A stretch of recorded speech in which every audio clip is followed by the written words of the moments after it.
From the studios of Farm Journal Broadcast, this is AgDay.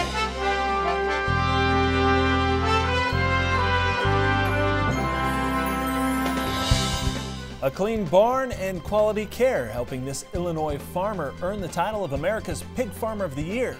Machinery Pete says auction prices for ATVs and UTVs are hot. In agribusiness, the market keys to watch. China has taken a sharp U-turn toward control and oppression of its own people. And trade tension with China move into high gear. AgDay, brought to you by the Chevy Silverado, the most dependable, longest-lasting full-size pickups on the road. Good morning, I'm Clinton Griffiths. The trade war between the U.S. and China continues to heat up as Vice President Mike Pence delivered a scathing attack on China's economic and trade policies last week. During a speech at the Washington think tank, the Hudson Institute, Pence giving a major foreign policy address. Now, part of his discussion including Beijing's retaliatory tariffs and the targeting of Midwest farmers for maximum political effect. Pence adding that the Trump administration is already levying some $300 million in duties on Chinese goods, and it will not stop until China trades fairly. The vice president also accusing Beijing of interfering in this year's elections by targeting agriculture and other industries in states that voted for the administration in 2016. There can be no doubt. China is meddling in America's democracy. As President Trump said just last week, we have, in his words, found that China has been attempting to interfere in our upcoming midterm elections. Our intelligence community says that China is targeting U.S. state and local governments and officials to exploit any divisions between federal and local levels on policy. It's using wedge issues like trade tariffs to advance Beijing's political influence. China saying it wants to end the trade war and placing the onus on the U.S. In an interview with National Public Radio last week, China's ambassador to the United States says his country is ready to make a deal. That is, if they could find someone trustworthy within the Trump administration. The ambassador saying the U.S. is constantly shifting positions and passing up opportunities for an agreement. And CNBC reporting China's overseas investment dropped last year for the first time on record. Chinese investments in the U.S. totaling more than $6 billion in 2017. That marked the first decline since 2002. But compare that to Europe, which invested $18 billion. It's almost 73% higher than a year ago. As trade issues with China continue to hang over the market, major farm groups continue to praise the administration's work on the new trade deal with Canada and Mexico. That, as the White House says, it's now entering bilateral talks with Japan. Analysts say juggling all of these trade deals at once can be viewed as a game of dominoes, and China will likely be the last domino to fall, but it could take time. You think that we're going to fix 10 years of trade with China in 3 months. It's never going to happen. But you can start the process and we can make changes as it goes. But right now, I agree with Trump that it's not free. And it's not a free trade and it's not really fair. The way the money flow works in and out of China is a bunch of crap, really. Schisler calling the process with China painful but overdue. All of this trade tension is changing the normal flow of grain around the country. Those disruptions are hurting basis and cash prices, especially in the northern plains. National reporter Betsy Gibbon has more. Harvest may be on pause for some western Corn Belt farmers, but producers say soybean yields are really growing. Beans, I can't lie, they're quite a bit better than they were the last few years. What I've done now have been just as good as last year, above APH probably 10 bushel above APH. Yet basis has widened for soybean farmers in the western Corn Belt, making already low cash soybeans even cheaper for farmers if they sell. Basis is the price the elevator will give a farmer compared to the futures price. In this area, we are probably the widest I've seen in my farming career, and I could probably say in the last 20 years. I mean, we're $1 in this area. Even though basis is historically lower during harvest, trading groups like Hanson Muller, who have elevators and processors, are seeing a negative basis. The main processors in Nebraska are running about 100 under for a new crop delivery. So South Dakota facilities are running right around that 150 to 130 under in the southeast part of the state. Traders say there are a number of factors which go into a widening basis, and a big crop does not help. However, trade with China is also to blame. China does a lot of their business out of the PNW historically, and because of this U.S.-China trade war, China has essentially ceased buying U.S. beans. Without that PNW market, producers in the Western Corn Belt especially are left holding the bag here. A lot of their soybeans make their way out to the Pacific Northwest and eventually make their way to China. It's not unusual to not have a whole lot on the books to be shipping there during the summer. It's usually now, September, when it starts to pick up in October during our gut slot, that we hear of things happening and we're just not hearing it. Can these basis levels sustain themselves? Yeah, they sure can. If China does not return to the U.S. as a big buyer, and if our export sales continue to lag the pace needed to hit already reduced USDA projections, that will continue to be problematic. The basis is not giving an incentive for farmers to sell, and it shows. I'm storing everything I can get in the bins. The people that I've been talking to are going to fill their contracts, and then they're finding whatever bins they can store them away in. Yeah, nobody wants to spot in beans at $7.50 or $7.40. So there's also a storage crunch at elevators, with those in the industry saying there's not enough storage to go around. Biggest reason is we're at a big elevator area in Fremont, Nebraska, and they can't get a train to move them out. So nobody, I mean, there's more letters going out telling the farmers, bin your beans, we don't want them, than we've heard of in years past. What I have heard regarding soybeans is that some companies are not offering storage, meaning the producers will have to sell the soybeans that they do bring in. Farmers are anxious as a large bean crop that's been growing year after year is poised to continue. It's been a building problem coming out of 13, 14, even till now. We've had good bean yields in this area, so it's been, we haven't had a short bean crop since 12 nationally. They sustain hope exports will pick up as harvest rolls in. Reporting for AgDay, I'm Betsy Gibbon. All right, thanks, Betsy. A group of 20 senators are trying to stall the president's reported plan to allow the sale of E15 year-round. Reports last week indicating the president would allow higher blends of ethanol while placing a cap on RINs. The senators, largely represented by oil-rich states, don't want to see the policy change. The president's expected to make the announcement before his planned rally in Council Bluffs, Iowa, tomorrow night. We know the damage tornadoes can cause crops, but a little good news from NOAA's Storm Prediction Center. It says we've seen an unusually low number of tornadoes in recent years. Take a look at these numbers. So far in 2018, we've seen 759 tornadoes. The previous low number was 761. And the Storm Prediction Center has records going back 65 years. Now, the experts say the lack of these kinds of storms should also equate to less severe weather in general here in the U.S. We have some incredible video to show you this morning. You see that corn head coming closer and closer and closer to the camera until it knocks it right over and continues on. This was captured by Eric Richer. He works with Ohio State University Extension in Fulton County. This was on Austin Arp's farm in Delta. Eric says the group is just wrapping up year 3 of a corn starter phosphorus trial. They plan to put out results later this year. Meteorologist Mike Hoffman has an update on harvest from rainy Iowa in today's Crop Comments. Good morning, Mike. Good morning to you, Clinton. The harvest finally starting to come in parts of Iowa. This picture sent in to us by Adam Rethen. This is in Pomeroy, Iowa. As we've been telling you, that part of the state has seen a lot of rain. Adam told us he's not setting any records for speed, but will have dry corn to haul during the next rain delay. He said field conditions are marginal at best. The USDA says only 11% of corn has been harvested right now. That's better than the 5-year average, though, of 6%. Now, checking out the situation on the drought monitor, we can see that we're still looking at some pockets in the middle of the country, but most of those areas have turned wet, and these will be going away. Still have that dryness in the southwest, but even that has seen some tropical moisture and probably will again later this week. We'll have your forecast coming up, but first, here are some hometown temps.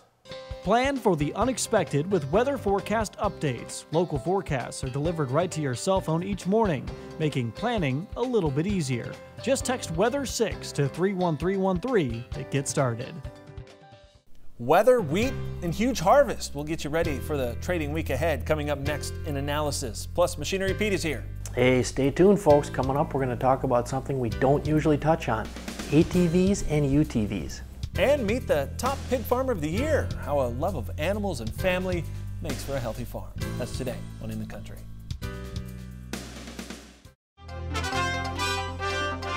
Here at the Agribusiness Desk today, we've got Kevin Dooling, Brian Basting. All right, guys, kind of an interesting week last week. Some trade news, some market news.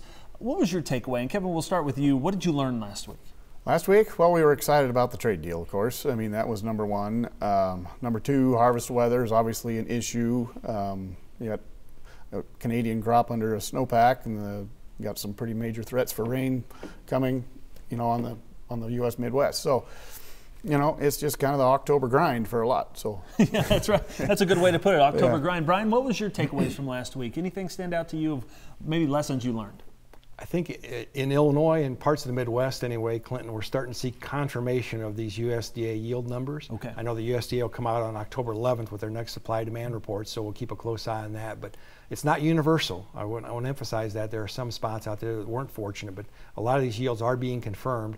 The other thing we're learning, though, is we're seeing good export demand, particularly for corn.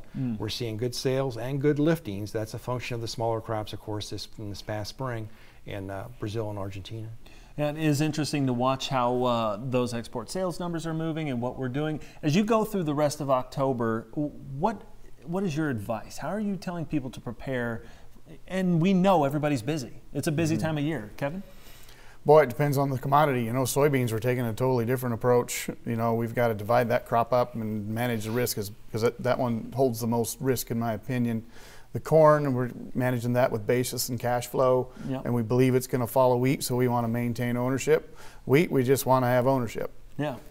And Brian, what about you as we get through the rest of this week and this month? Just encouraging your viewers, Clinton, to get control of these 18 bushels. Remember, there's a very attractive carry in the market right now for corn out to next July and for soybeans out to next July.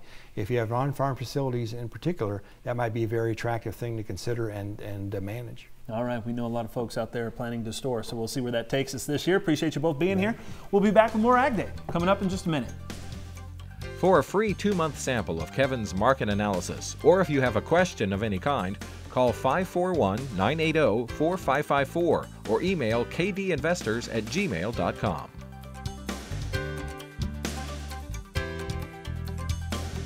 To talk with Brian one-on-one, call Advanced Trading at 800-664-2314 or head online to advanced-trading.com.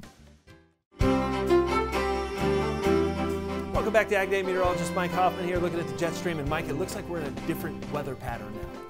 Yeah, at the moment, we have this big trough out west, big ridge in the east, and that's changing things across the country. The one thing that this type of a pattern does is continuously bring in Pacific moisture along with the Gulf moisture and just dump it in the middle of the country. I mean, that's what we've been seeing, and that's been the pattern. It's also a lot of warmth in the east, but watch what happens as we head through the week. Wednesday, trough starts to move a little bit.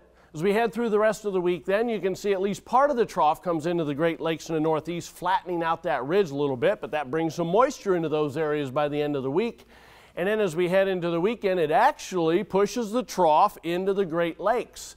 That would totally flip-flop the whole overall weather pattern over the next week with the warmth returning to the west. It would also shut off some of those huge amounts of rain that we've been seeing in the Corn Belt. Temperatures this week, then, here's my forecast. I'm going above normal from New England to the eastern Great Lakes, Ohio Valley, southern Mississippi Valley, Gulf Coast areas. Near normal, but this is going to be the area that changes from warmth to cool, kind of from the western Great Lakes all the way down into central Texas. Everything west of there is expected to be below normal for the coming week. As far as precipitation this week, then we're going to see above normal, southwest, most of Texas, all the way up through the Plain States, northern Mississippi Valley, northern Great Lakes, over into New England. I'm going near normal in the Ohio Valley, Tennessee Valley, southeast, but even those areas are going to see some decent amounts in places. I'm a little bit concerned that some of these areas will end up a little bit above normal, but the vast majority of the moisture is going to be in that trend right there, that area right there. And part of that's probably going to be some more tropical, remnants of a tropical system coming into the southwest, so we'll be watching that. Below normal then, you can see for the Pacific Northwest into Northern California. 30-day outlook for temperatures, below normal for Kansas, all the way to the Canadian border, most of Canada below normal. Above normal then expected mid-Atlantic and the southeast. Precipitation, kind of what I showed you on this coming week. Above normal, Texas, southwest, most of the plains. through the Great Lakes, below normal eastern mid-Atlantic, and also the far northwest. That's a look across the country. Now let's take a look at some local forecasts. Heading to Fargo, North Dakota, cloudy and chilly, maybe a shower, high of 45 degrees. New Orleans, Louisiana, partly sunny and humid, chance of a thunderstorm, high of 86. And finally, Dover, Delaware, a mixture of sunshine and clouds, high around 82. Coming up, one pig farmer's legacy of love has earned him the title Pig Farmer of the Year in the country. And next, Machinery Pete joins us for a look at red-hot sales of ATV and UTVs.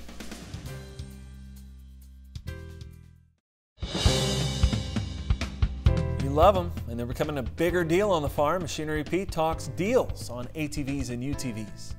Well, folks, today let's talk about ATVs and UTVs.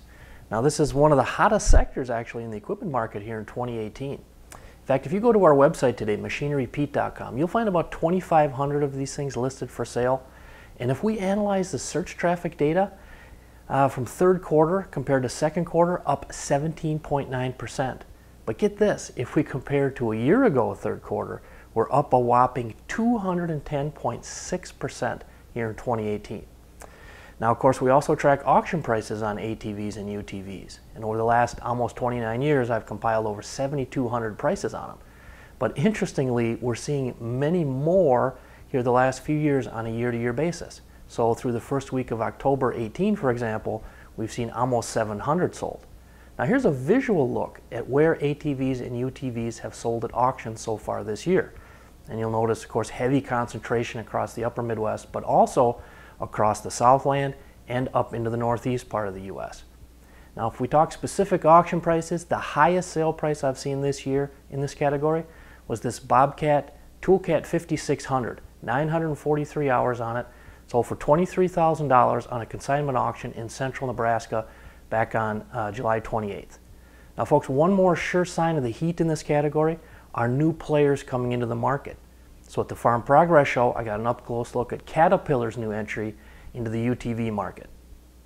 All right, thanks, Greg. Coming up, Pig Farmer of the Year. He'll take us on a tour of his facility and how he gets a healthy product to your table. Next, In the Country. In the Country, brought to you by Kubota. See the all-new Commander Pro zero-turn mower at Kubota.com or visit your local Kubota dealer today. There's a new top pig farmer. Patrick Bain is from Aerosmith, Illinois. The National Pork Board says Bain achieved the highest combined score from a third-party judging panel in online voting. Patrick takes us on a tour of his facility in the country. Hi, I'm Patrick Bain, and I am America's Pig Farmer of the Year. Family's very important to me. I grew up on a family farm. We had all different species of animals. Since I was old enough to walk, I was caring for animals. So I carried that on to my children too. My daughters would come up even when they were young, and they'd be by my side as we fed the pigs. And now my wife and I are grandparents, and it brings my heart a lot of joy to bring my granddaughter to the farm as well. I love what I do every day because I work with great people. I always like to say there's no GPS for what we do. It's pretty much hands-on, so you have to have good people to be successful. So I would describe my pig farm as clean, healthy, and high-tech. I've given a lot of tours over my time taking care of the farm, and almost everyone that comes through are impressed at how clean the farm is.